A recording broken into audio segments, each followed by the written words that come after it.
Le petit chaperon rouge, Maurice Bouchard.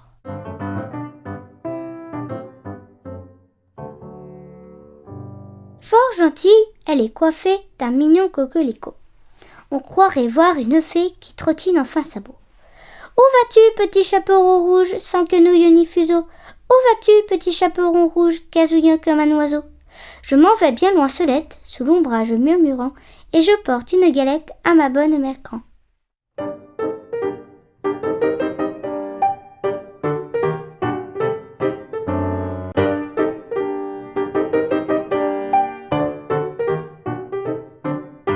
À la fraîche fontaine, Jean Moréas. À la fraîche fontaine, sous le grand peuplier, à la fraîche fontaine, s'arrête un cavalier. Son noir cheval est blanc d'écume et de poussière. Il est blanc de la queue jusqu'à la crinière. À la fraîche fontaine, sous le grand peuplier, à la fraîche fontaine, s'arrête un cavalier.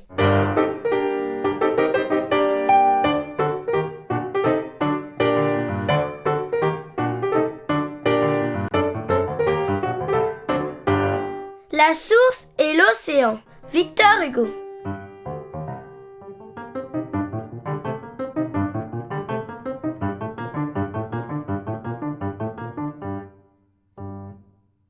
La source tombait du rocher, goutte à goutte à la mer affreuse. L'océan, fatal au nocher, lui dit: Que me veux-tu, pleureuse? Je suis la tempête et l'effroi. Je finis où le ciel commence. Est-ce que j'ai besoin de toi, petite, moi qui suis l'immense?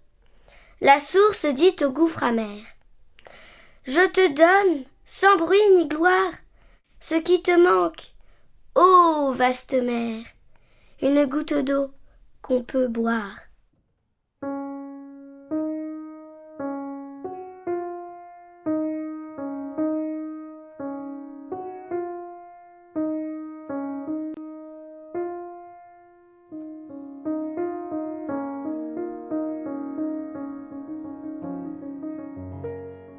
Le chant de l'eau, Émile Verhaeren. L'entendez-vous? L'entendez-vous, le menu flot sur les cailloux? Il passe et court et glisse, et doucement dédié aux branches qui sur son cours se penchent, sachant son lys. Là-bas, le petit bois de Cornouiller, où l'on disait que Mélusine, jadis, sur un tapis de perles fines, au clair de lune, en blanc soulier, dansa. Le petit bois de Cornouiller et tous ses hôtes familiers, et les putois, et les fouines, et les mulots, et les souris. Écoute, loin des sentes et loin des routes, le bruit de l'eau.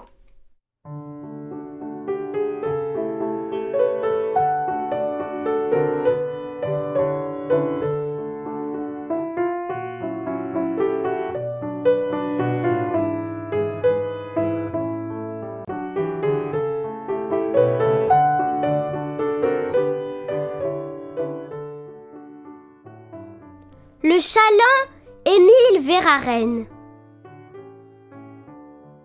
Sur l'arrière de son bateau, le batelier promène sa maison naine par les canaux. Elle est joyeuse et nette et lisse, et glisse tranquillement sur le chemin des eaux. Cloisons rouges et portes vertes, et fraises et blancs rideaux aux fenêtres ouvertes. Et sur le pont, une cage d'oiseaux, et 2 baquets et un tonneau, et le roquet qui vers les gens aboie, et dont l'écho renvoie la colère vaine vers le bateau. Le batelier promène sa maison naine sur les canaux, qui font le tour de la Hollande, et de la Flandre, et du Brabant. Il transporte ses cargaisons par tas plus haut que sa maison, sacs de pommes vertes et blondes, fèves et pois, choux et réforts, et quelquefois des seigles d'or qui arrivent du bout du monde.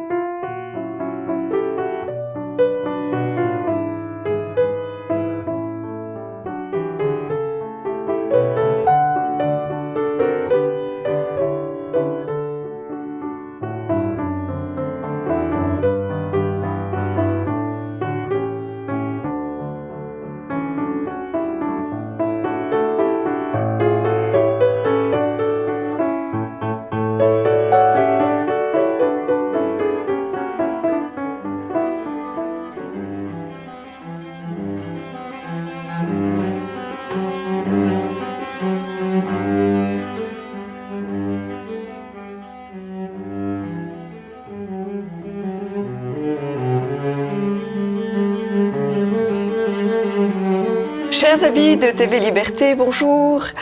Nous partons tous deux, mon invité et moi-même, dans le Lannoy, près de Laon, pour nous intéresser au sort d'un très beau château médiéval, le château de Courcy.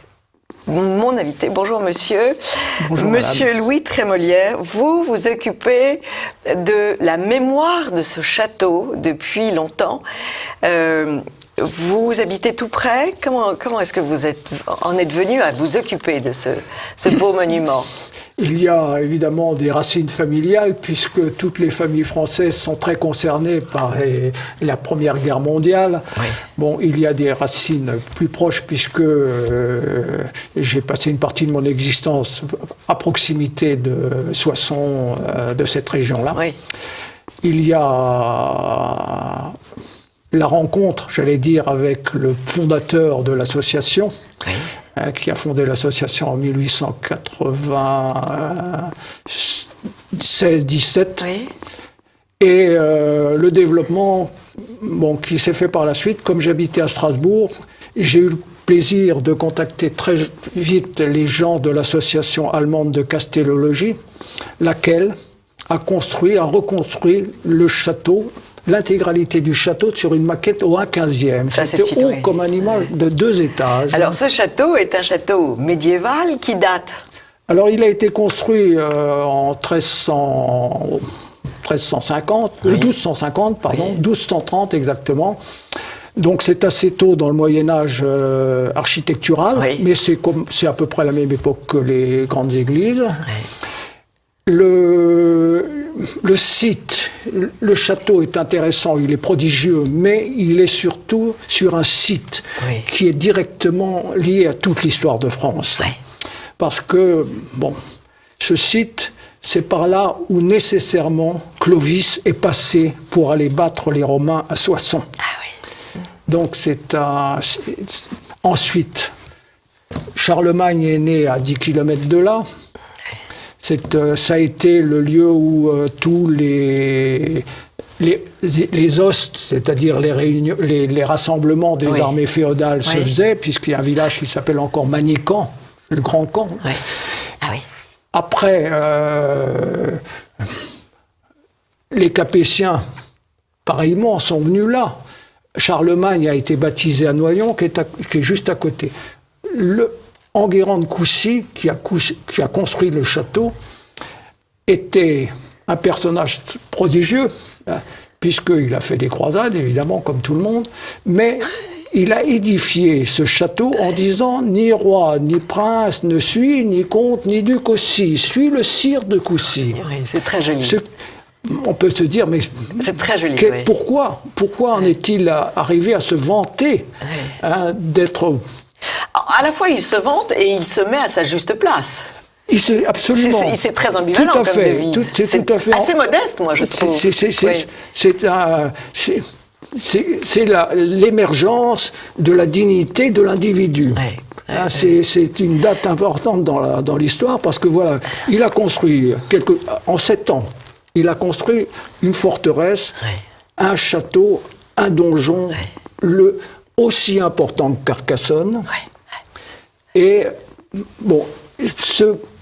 cet ensemble architectural prodigieux, construit en 7 ans, est en fait au centre de l'Europe. Voilà. Et il va durer jusqu'à la guerre de 14. Il va durer jusqu'en 1917. Et que se passe-t-il en 1917 ? C'est le reflux des armées allemandes. Voilà, c'est ce qu'on appelait le repli Alderich, qui s'est passé. Le château lui-même a été miné entre le 17-18-20 mars 1917. Cette période est absolument fondamentale et d'ailleurs très peu enseignée. Parce que y a une présentation officielle de la guerre de 14, mais tu oublies de situer, et qui ne parle d'ailleurs pas du tout de Coucy. De ce côté-là, c'est l'occultation parfaite, le mémoricide intégral. Voilà. Ce château, il se situe entre la période, au milieu même de la période où s'est développée une guerre secrète entre les différents pays belligérants, y compris les États-Unis qui n'étaient pas encore rentrés en guerre, à un moment où, effectivement, après Verdun, après le chemin des dames, les militaires se sont rendus compte que on ne pouvait plus avancer. La seule solution qu'avait le haut commandement allemand, c'était de dire faut étendre le conflit, engager la guerre sous-marine. C'est ce que révèle très très bien Barbara Tuchman dans Le secret de la Grande Guerre. Donc là, et en même temps, l'empereur d'Autriche, Charles de Habsbourg, fait des propositions de paix. Voilà, a fait connaître au gouvernement français une proposition de paix dite séparée, par le truchement de ses beaux-frères qui étaient des Bourbons-Parme, qui servaient dans l'armée belge des alliés. Oui. Hein, et donc pour promettre la paix avec le retour de l'Alsace-Lorraine à la France, et dans des conditions telles qu'on sait, de façon presque absolue, que Charles de Habsbourg avait un accord plus ou moins tacite de Guillaume II, qui était l'empereur. Pour accepter ce traité. Or, ça n'a pas intéressé quelqu'un qui s'appelle Clémenceau. Et pourquoi Clémenceau a-t-il voulu continuer la guerre? Alors ça, je ne peux pas répondre directement, mais Clémenceau a toujours été très opposé depuis très jeune, depuis les années 89, 90, 1889, 90. Clémenceau a toujours été le belligérant, le va-t-en-guerre absolu. Et le républicain forcené, voire le révolutionnaire forcené, il a dans sa propriété un musée de la Révolution et une monarchie catholique et impériale, ce n'est pas supportable. C'est absolument ça, il l'a dit, il l'a écrit, donc... il était profondément hostile et, j'allais dire, bizarrement, son frère, la fille de son frère était mariée à un directeur de presse viennois, libéral, un nom imprononçable, oui. Mais il y a eu effectivement à cette époque-là un mouvement d'opinion opposé à l'Empire autrichien. Qui avait déjà commencé bien avant la guerre, puisque donc Clémenceau est partie prenante, et ça on ne le dit jamais, mais vous n'êtes pas la première personne qui en parle à ce micro. Clémenceau, comment dire les choses de façon très mesurée. Enfin, Rodolphe de Habsbourg est mort assassiné parce qu'il a refusé de renier son père, alors qu'il travaillait dans ce journal libéral. Il était une proie, en réalité, aux mains de ce journal libéral. Et ce journal libéral voulait lui faire écrire un article contre son père. Et là, il a répondu « non possumus », lui aussi. Et il a été assassiné le soir même. Zita de Habsbourg, vous le dites, en parle dans ses mémoires. Et il se trouve que tout ça est une affaire de franc-maçonnerie bien claire et bien nette. Elle a attendu l'âge de 90 ans pour oser le révéler, mais elle s'est sentie déliée de son engagement de secret interfamilial. Bon, c'est... écraser la monarchie austro-hongroise était le principe de base de cet homme. L'assassinat de Rodolphe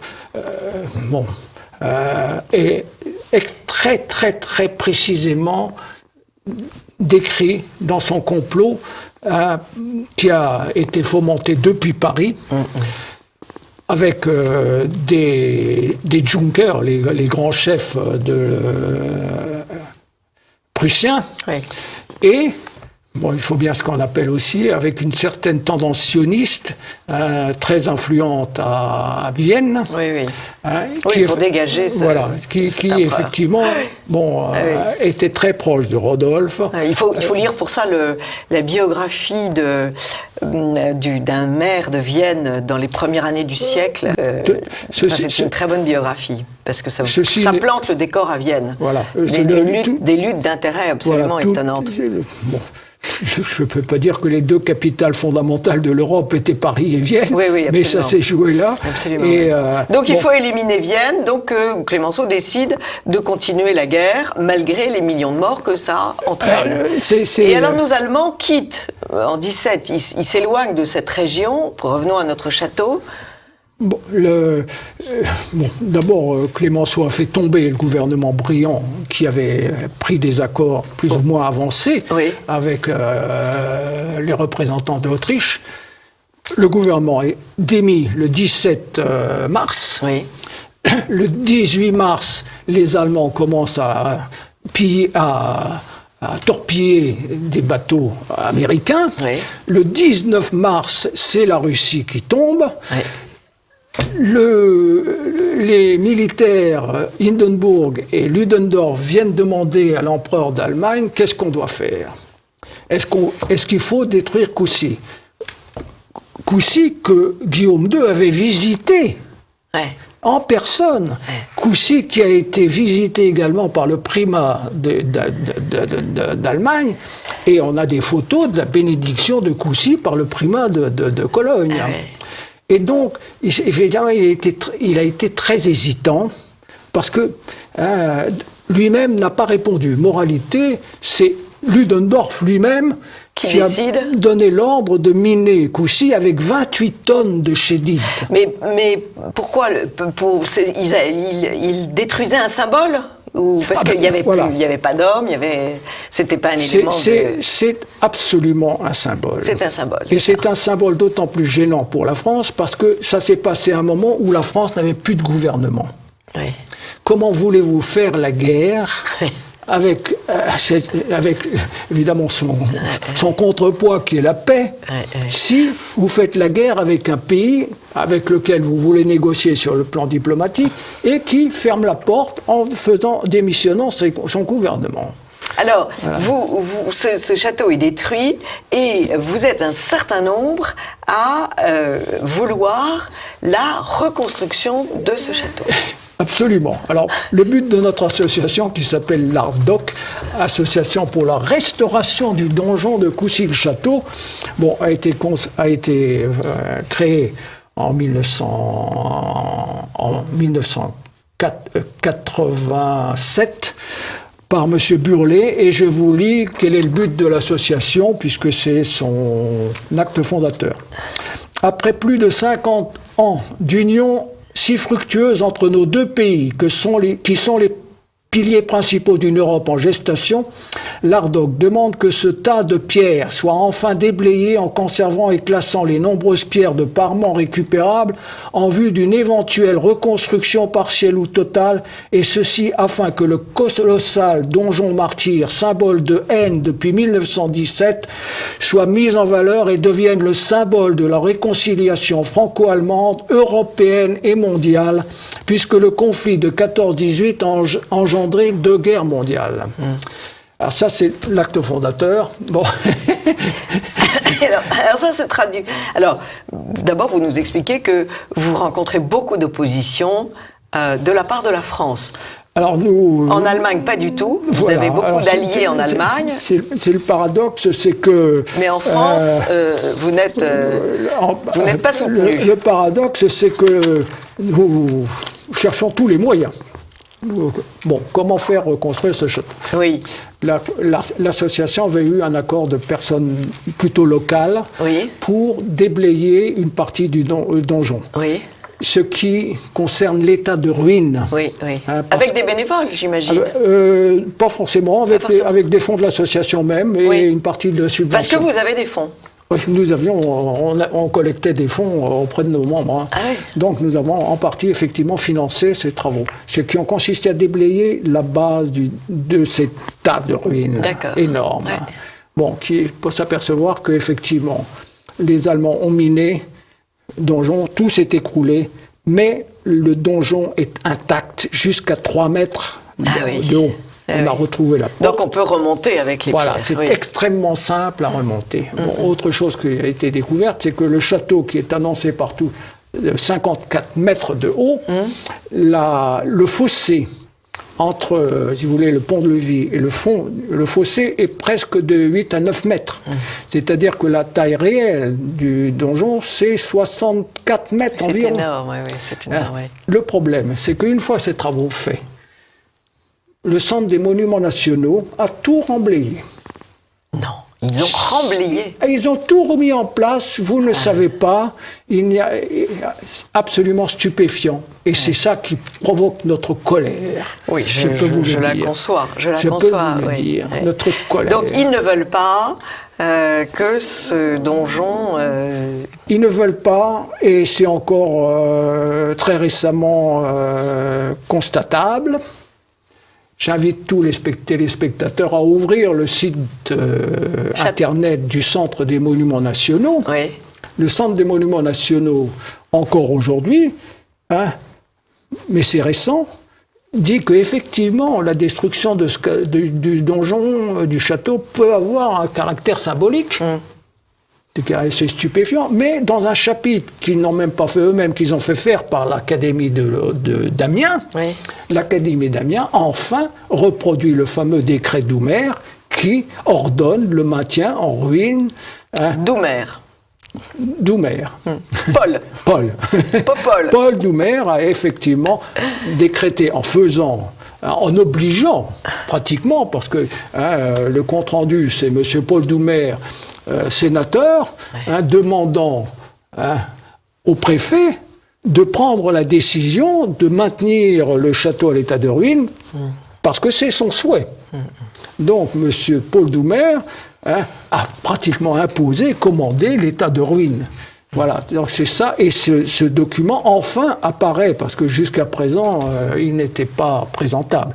Donc, c'est très récent que la reconnaissance du décret Doumer est, j'allais dire, public, officiel. Donc vous avancez un peu. Nous avançons pas mal, parce que, quand même, nous avons eu la satisfaction, quand même, après de nombreuses années, parce que nous écrivons régulièrement au président de la République. Il faut savoir, pour téléspectateurs, le donjon de Coucy vous appartient. La partie centrale de Coucy est monument national depuis 1840. Oui, donc il vous appartient. C'est une très jolie réflexion. On ne pense pas assez que les choses nous appartiennent. Vous avez raison. Les mairies nous appartiennent, les hôtels de ville nous appartiennent, les châteaux nous appartiennent. Voilà. Et donc, vous avez raison. Nous devons être quelque part un peu concernés par cet état de ruine, qui était le 3e monument le plus visité de France. Avant sa destruction. Il y avait une ligne de chemin de fer direct de Paris à Coucy.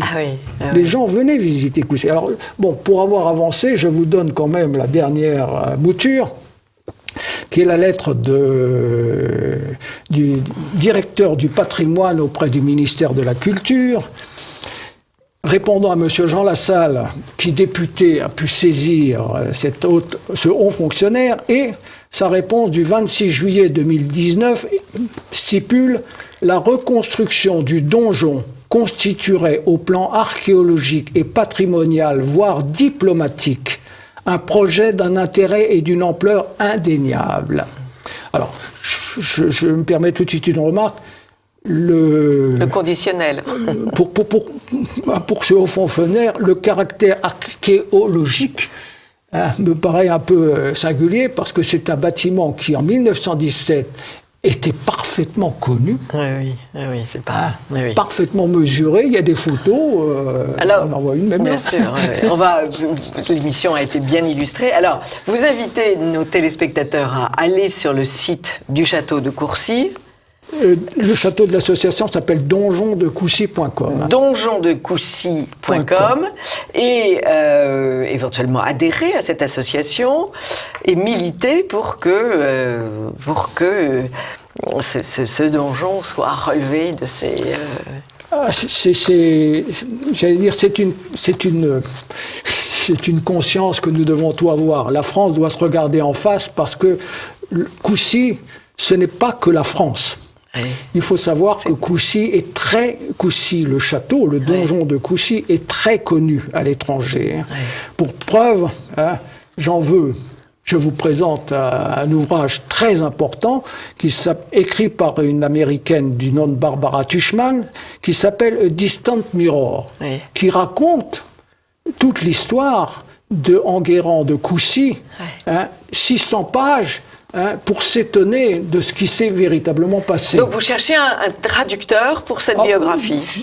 Moi, je pense que c'est important. Non, mais c'est important parce que ça serait important de faire connaître en français ce livre. Voilà. Donc nous cherchons un traducteur.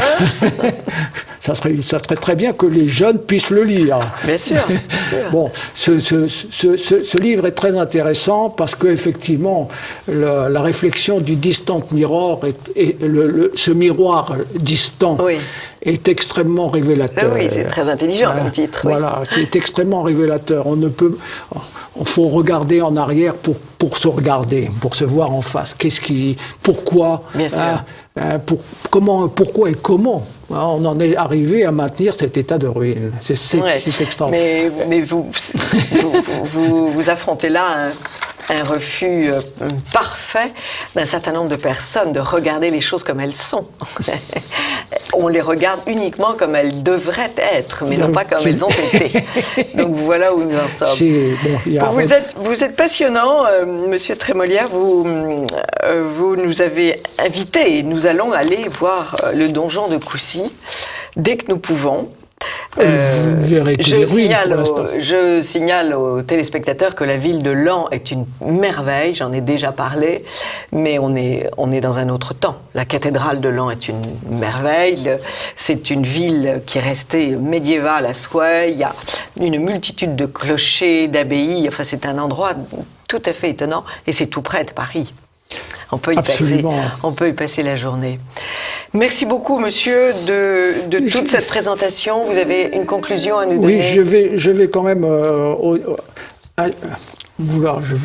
je souhaite pouvoir dire aussi que parmi les étrangers qui connaissent très bien Coucy, les Allemands connaissent très bien Coucy parce qu'ils ont même reconstruit le château de Coucy au 1/15e. Oui. C'est une maquette gigantesque de 2 étages qui circule partout dans le monde. Aux États-Unis, elle a eu plus d'1 million de visiteurs. Ouais, c'est fou, oui. Autre soutien absolument à citer, notre association a eu le soutien écrit de Otto de Habsbourg. Oui. Otto de Habsbourg, membre du Parlement européen, fils de l'empereur Charles. Voilà. Il soutient la reconstruction. Ce projet. Voilà, c'est donc effectivement, bon, maintenant, en ce qui concerne l'association, nous continuons à, autant que faire se peut, d'essayer de faire pression. Malheureusement, j'allais dire... Les équipes sont les mêmes. Voilà, la décision appartient à 2 personnes, uniquement le chef de l'État et le Centre des Monuments Nationaux. Et c'est là qu'on souhaiterait beaucoup plus de démocratie et de transparence. Ah non, mais... ça, c'est un doux rêve, monsieur. J'ai peur même que ça soit incompatible, la transparence. Merci beaucoup, monsieur. Je ne peux pas révolutionner la société, mais un beau château, c'est tellement... Notre civilisation se retrouve là-dedans. Bien sûr. Les visiteurs qui se rendent en procession au château de Guédelon, qui a été fait qui a été construit de rien par un particulier, est une preuve que ces châteaux passionnent tout le monde. Merci. Je voulais dire, c'est pas tant l'aspect architectural qui semble important, c'est surtout l'aspect historique, diplomatique de construction de l'Europe. Bien sûr. On ne construira l'Europe que lorsque il n'y aura plus ce message de haine. Bien sûr. Merci beaucoup, monsieur, de nous avoir c'est moi qui vous remercie. Découvrir ce beau donjon de Coucy. Et vous nous tenez au courant et nous referons d'autres émissions. Merci beaucoup. Merci beaucoup. Amis TV Liberté, à très vite.